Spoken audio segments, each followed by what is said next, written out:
Welcome to the Faith and Feelings podcast. My name is Taylor Joy, and I'm passionate about helping you untangle and honor your emotions, authentically practice your faith, and integrate both into your everyday life so that you can experience the goodness and delight that comes from living in relationship with yourself, God, and others. Thank you for joining me. Let's get started. Sometimes the places in our hearts that feel most tender are also the places we avoid looking. Rejection can leave quiet echoes, forming the way we see ourselves, the lens through which we trust others, and the story we tell about our worth. These old wounds don't always announce themselves, but they shape how we show up in relationships and in life.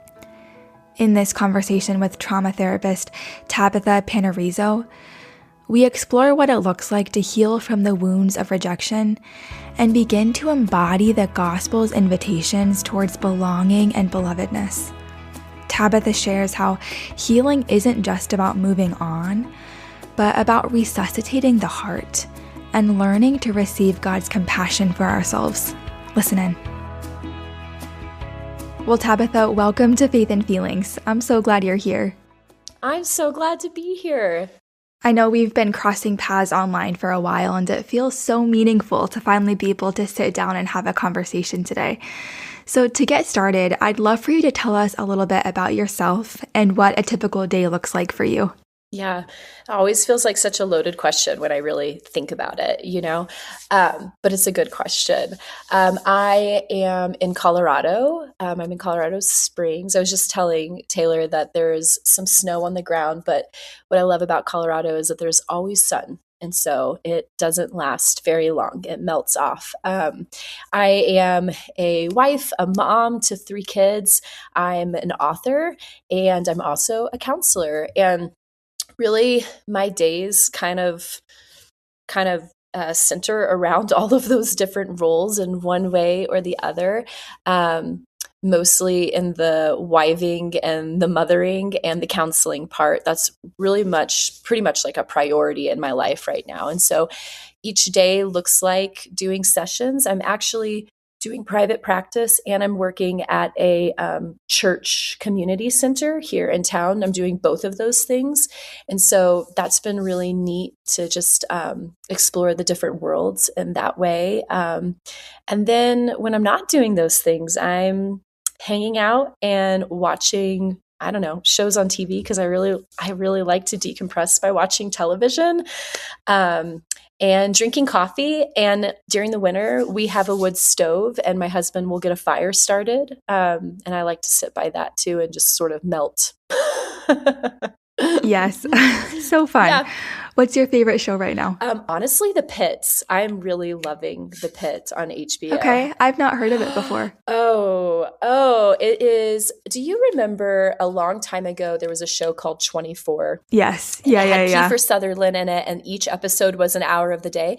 So The Pit is the same template, but it's in an emergency room. And so you're getting like this real life perspective of nurses and surgeons and doctors in a 24-hour period. And that sounds so interesting. It's so interesting. And it's the most realistic, I feel like, out of all of the, doctor shows out there. There's not like too much, melodrama. Like there's no McDreamy or anything like that, like Grey's Anatomy or whatever. So it just gives me a lot of respect for the profession. I just could never do what they do.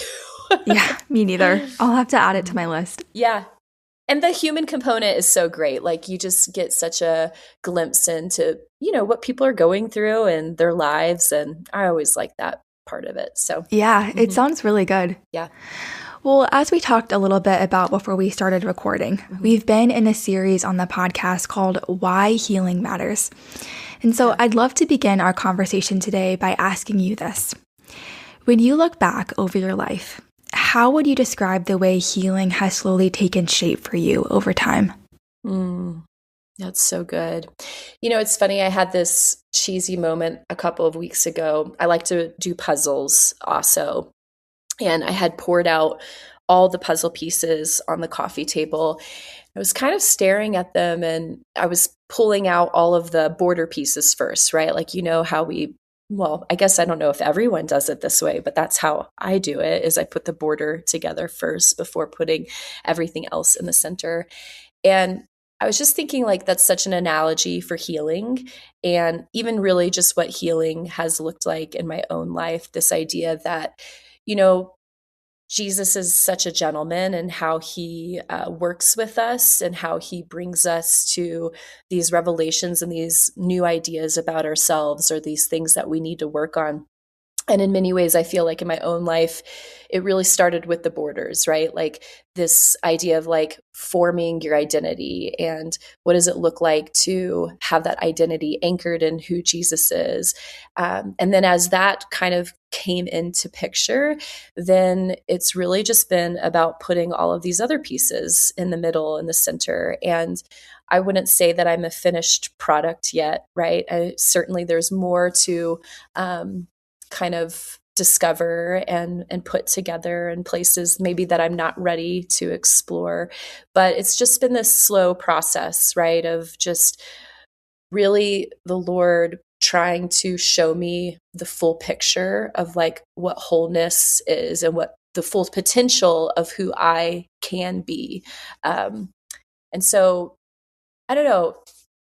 I don't know that I would have said that maybe 10 years ago, but I think it's such a compassionate way of looking at it. And also just this idea that like God and I are co-laboring on this, like, and it can even just be almost pleasant, right? At times, as hard as it also can be, and challenging as it can be.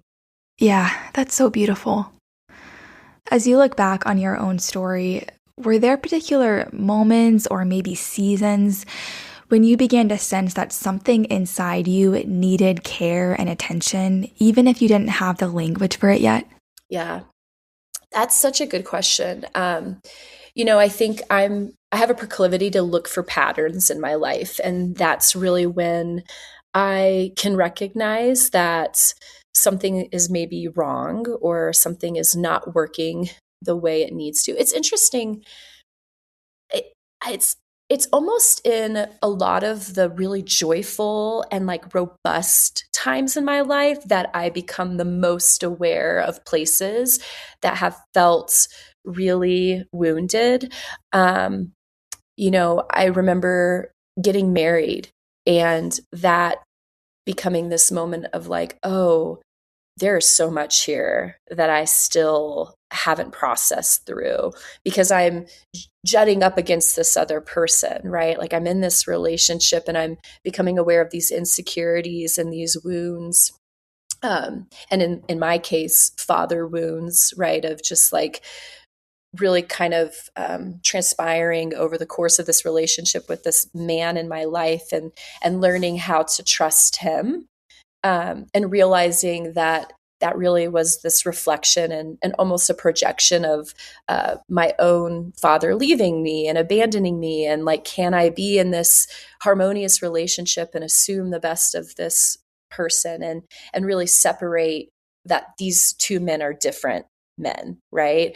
Um, and so I think, patterns are one way that I recognize that. And that's really, I think, the prompting of the Holy Spirit. And then also just really a lot of joyful moments where joy also means transition, and transition means us becoming another version of ourselves, right? Growing into something, or expanding. And and so there have been multiple moments in my life where I sense that happening. And I guess really just allowing the Lord to really speak and say, hey, take a look at this. We're not done yet. I love that. Staying attuned and Yeah. attentive to his invitations. Mm-hmm. Yes. I'm curious how your understanding of yourself has changed as you've stayed with this process of growth and healing. Oh, the understanding of myself.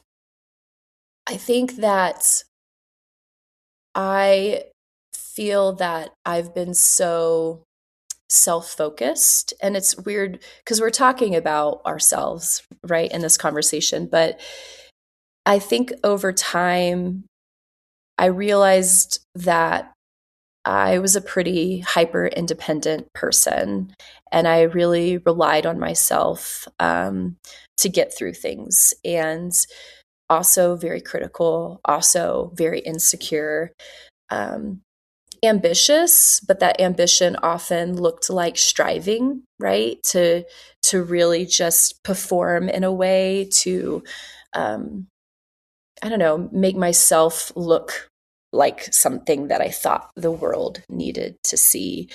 And it's interesting because that was also at the very beginning of my relationship with the Lord, right? And so I think really just this healing process, this letting go of self, almost like this surrender of all of those things. Can I surrender independence and be more dependent? Can I be more reliant instead of self-reliant, right? Can I do less of striving and more of sitting and waiting and being at rest and trusting God's plan for my life, right? Um, all of those things really kind of pendulum swung over time. And I got to keep the strengths in those, right? Like, because in many ways those are strengths. They're what got me to this place that where I'm at right now.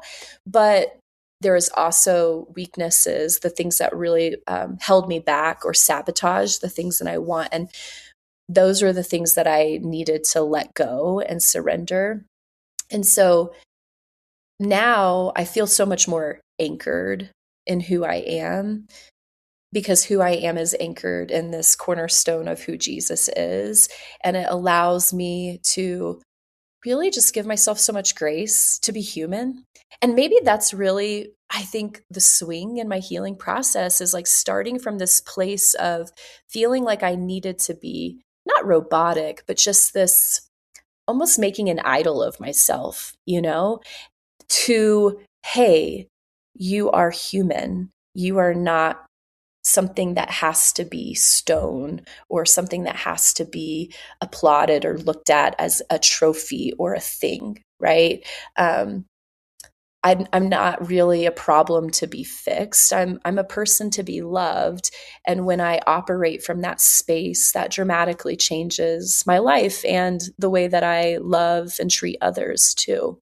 Yeah, that's so good. I'm thinking about this series as a whole, and it really started from this one question I kept hearing from clients, from friends, and often from myself. Why does my healing matter? Because it's hard, and it can be so beautiful at the same time. So, when you think about your own process of healing, what has been the hardest part? Yeah. And what has maybe surprised you most? The hardest, I really want to hear what you are coming to. And so I can't wait to listen to this series of the conclusion of what the answer to this is, by the way. The hardest part has been the moments where time and time again, I think I've reached the mountaintop. And, this just happened actually a couple weeks ago. I really struggle with rejection. I struggle with assuming the worst of people's intentions. And, I've really made a lot of growth and progress in that. But I had this situation where I was feeling excluded from two friends of mine and really reacted very viscerally to them and responded in a way that in hindsight was kind of shocking, actually, that in that moment I thought I was setting a boundary, and I basically pulled myself out of the group and was just really like, it doesn't seem like I'm welcome here. And then later on, 24 hours later, realizing, oh, like I'm acting from old wounds and I am making some big assumptions about what I think is happening here. And I'm living from the old story of who Tabitha is and how she perceives the world versus what I know to be true, this new story that I've written for myself with God. And so I think that's been the hardest part of healing is regularly having these moments where you kind of slide back into what you used to do, and it happening so naturally, right? Like this habitual thing. And then really having to make a choice to humble yourself and do again the work of kind of climbing out of that and saying, okay, what can I do differently here? Right? Like in that situation, particularly, I probably would have left it. I probably would have walked away from it.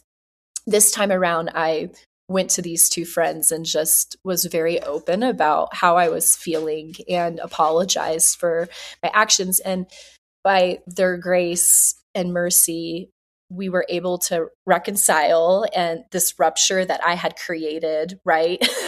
Without really their consent or knowledge.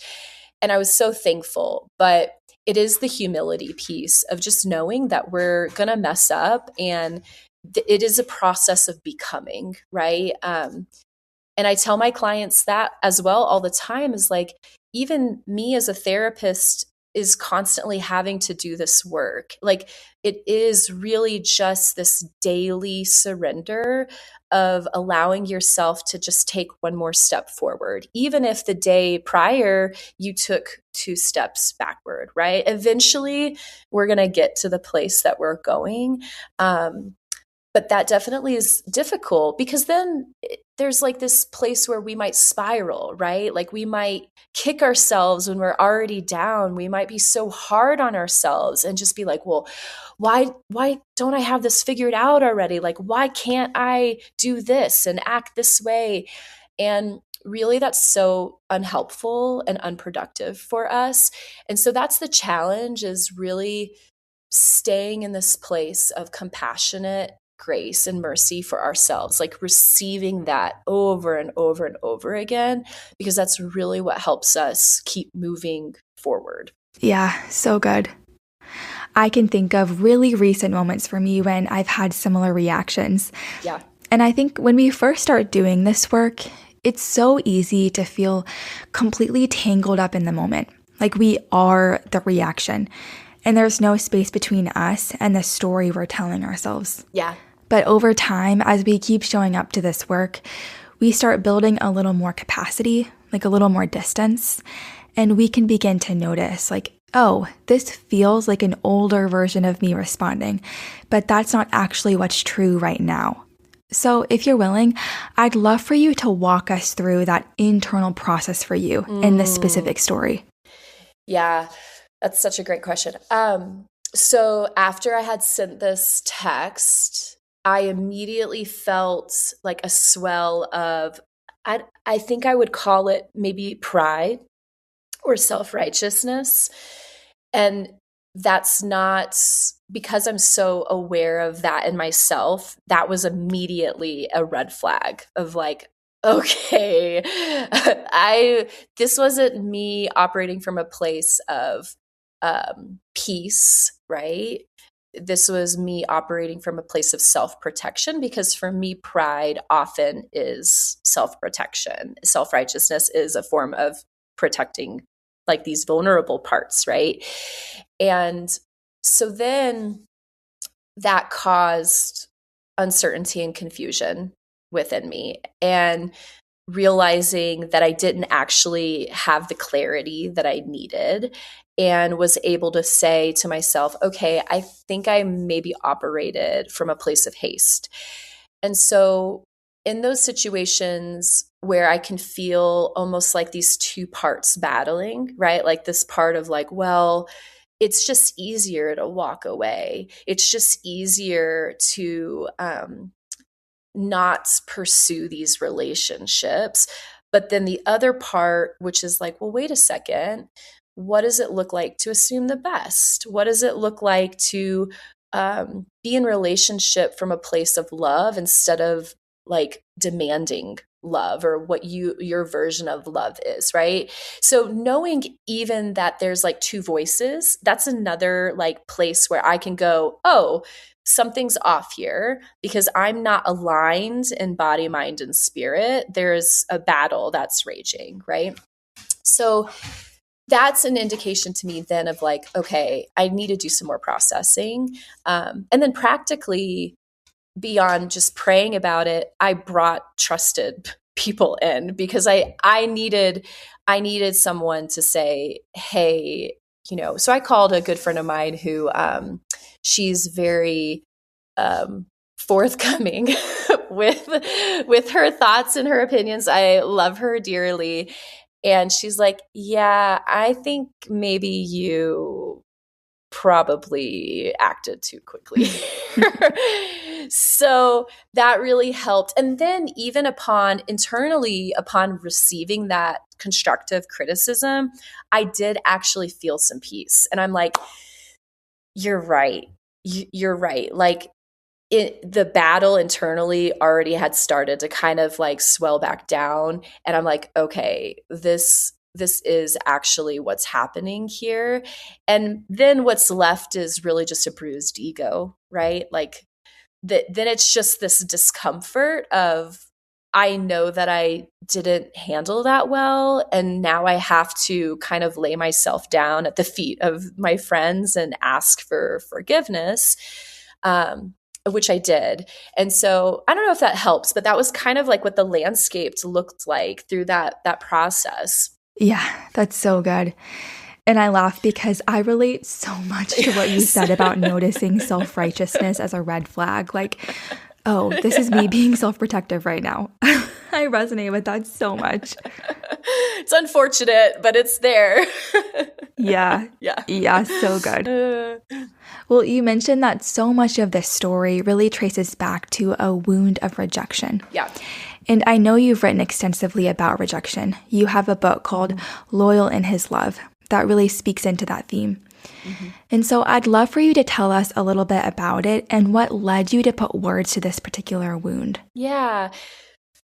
So this book really kind of was spurred from this idea of kind of going back to that puzzle analogy, looking at the borders of my life and recognizing that what I was seeing was that rejection formed a lot of the picture of how I saw me, and the way that I was living my life out and the way that I thought people were treating me. And that started with, having a biological father who abandoned me when I was quite young. And then just throughout my story, experiencing these really significant moments of hurt, walking through some hurt through our church that we had attended for almost a decade or more. And then finally kind of culminating in the loss of two really, really good friends, very close friends of mine. And at that moment, really realizing like, wow, I'm having such a reaction to this loss, to this perceived rejection. And I don't know how to deal with it. I don't know how to move through it, and really finding that a lot of the vernacular around rejection is very self-protective, right? What it feels like when people talk about rejection is, well, you just need to harden your heart. Like you're just better off without them, or everything happens for a reason. And I just couldn't really apply that to my life. You're telling me I should have lost my biological father. Like that's better for me somehow. Right.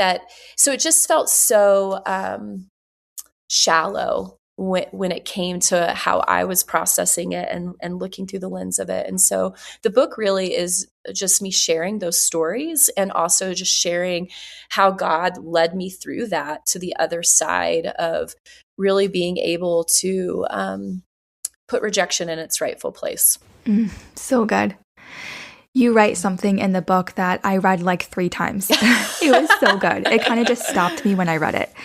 You said, the heart that suffers rejection can't be cured. It has to be resuscitated.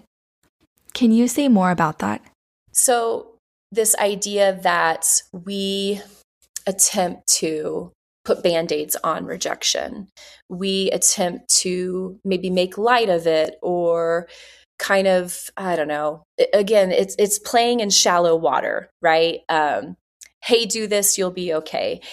And what I was realizing was that, as a Christ-centered counselor, especially, was that to me, this idea of rejection was really more than just this um, external worldly thing that we are experiencing, that it's very much a spiritual concept and a spiritual idea. And looking through the lens of what Christ experienced, and then this very idea that Christ himself ended up on the cross because of rejection and then was rejected by God, his Father, it was clear to me that rejection was something that we had to give away, that we had to die to ourselves and die to others and die in Christ in order to really be released from these shackles that rejection put on us. And that really is where that line came from, was there's more to rejection than just hardening our hearts and saying we can just move forward. It's no, actually, like, it has to die. It has to go with Christ, so that, and we have to go with Christ, like the wounds of rejection that we're holding have to go with Christ so that we can actually be brought back into a new life. And so maybe a more simplified way of saying that is like, rejection is the old story and belonging and love is the new story. But we can't fully live in this new story of belonging if this old story of rejection hasn't died. Yeah. As you were talking, I was thinking about another guest that I had on recently. I think his episode is going to release the week after yours. But he was talking about bringing the truth of the gospel into these really specific moments in our stories. And it sounds like that's kind of what you're describing, bringing the truth of the gospel right into these moments of wounding, especially around rejection. Yeah. And, go ahead. No, I was just thinking, like, that really is the work that we're doing as Christians, is trying to embody this life that we get to live because Christ died and rose for us. That's really the work, right? Yeah, and embodying the truth of the gospel in our lives and relationships. Yes. And so going off of that, I'm wondering, when you think about your work as a therapist, how do you feel like this process of healing from rejection has shaped the way you hold space for others? Yeah.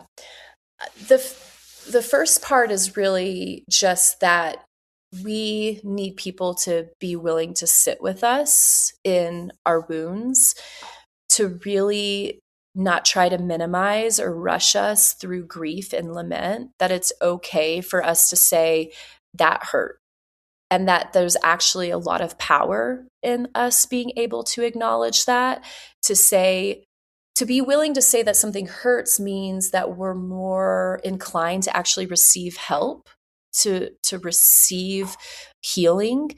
If we can't ever acknowledge the pain, then we're never going to look for the help or wholeness that we need or want, right? So it's helped me really slow down the process of sitting with others and going, okay, yeah, like, let's stay here for a little bit, right? Like, let's grieve what you've lost. Let's lament that you feel like you haven't belonged or that you've been excluded, and recognize how that has shaped you or formed you in so many ways. And really, I think probably the biggest revelation I came from writing the book was this idea that God is a God of compassion. And one place that we struggle in embodying the gospel is learning to receive the compassion that Christ has already given us. And so helping people really look at how they speak to themselves, how they talk about themselves, how they talk about their stories. And are they doing that in a deprecating way? Are they doing that in a kill, steal, destroy kind of way, right? Where they really are killing themselves over these things that some things they don't even have control over, right? And so just working with them on what does it look like to receive compassion and then to live that out in your life, right? To actually be kind to yourself, to actually be merciful and gracious with yourself, to actually let yourself be human. And it's amazing because there's so much resistance around that, actually. It's very hard, I think, especially in America, to live in that space because we're so motivated and ambitious, and we think that criticism somehow moves us forward. And actually, compassion moves us forward faster, right? And so when people grasp that, when they can actually live in that space, it's amazing how all this stuff that they're carrying, this weight, suddenly is just released. Like that really is embodying and living out what Christ exuded for us in so many different ways. And so we spend a lot of time in self-compassion with clients, especially who struggle with relationships, with rejection. And that's really personally what changed my life. So good. Well, Tabitha, this has been such a beautiful conversation. I wish we had so much more time. I would love to keep talking. It's so sad. I know. But just to wrap us up with this final question, I would love for you to speak directly to listeners. How would you encourage them as they're maybe beginning this process? I would say first that it's okay to be human, that God sent a savior so that he can be the savior of our own lives, not us operating in that role for ourselves. And I think it's okay for us to lay down this idea that we have to save ourselves, that's Christ's job for us. And I think with that, really being able to receive, I want you listeners to be able to receive what Christ has already given you, which is mercy and grace to be human, to be yourself, that you are not a problem to be solved. You really are a human to be loved. And that, I hope, can help cradle and hold you as you move forward into the healing that Christ desires for you. Yeah, so good. Well, I'll include the link to your book in the show notes so listeners can check it out. But thank you so much for your time today, Tabitha. It was so good to be with you. Thank you. This was great. As we close today, I'd invite you to take a moment to notice what surfaced as you listened. Perhaps an old wound of rejection came to mind, a moment when you assumed the worst of someone's intentions, or a time when you pulled back in self-protection rather than leaning into love. Tabitha's journey reminds us that healing isn't about getting it right or moving on quickly. It's about being willing to sit with our pain and receive God's compassion again and again. When we allow ourselves to do that, even our hardest relational moments can become invitations to deeper healing and connection. This week, you might gently ask yourself, where do I see myself holding on to old stories of rejection?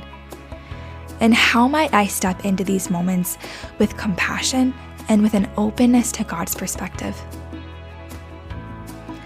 I'm so grateful that you listened to today's episode. Thank you for spending time with me. I'd love to hear from you. Connect with me on Instagram at TaylorJoy or through my website, taylorjoymurray.co. Also, if you enjoyed this conversation, it would mean so much to me if you took a minute to subscribe and review the podcast. This is an easy way to partner with me and is invaluable in reaching new listeners. Until next week.